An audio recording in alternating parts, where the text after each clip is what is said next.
Well, came home from work and I have a little package from Amiga of Rochester. So let's see what we got in here. Ooh, what have we in here? What do we have, Rupert? I have some new blue SCSIs. I have a freshly recapped logic board to one of my Mac classics.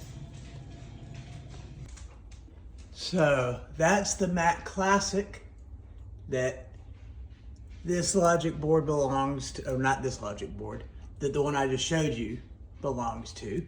And then for this color classic, I also have this board freshly recapped from Amiga of Rochester. So I think this CRT has a green problem. It only displays green, but now we can find out because I have been anxious to use these. Still coming is a 486DX33 motherboard for that sweet, sweet tower I found last November that looks brand spanking new. So as you can tell, I got a lot of projects and videos to make coming up if I can just find the damn time to do it on the weekend. Hope everybody's enjoying your week so far. Tomorrow's Friday.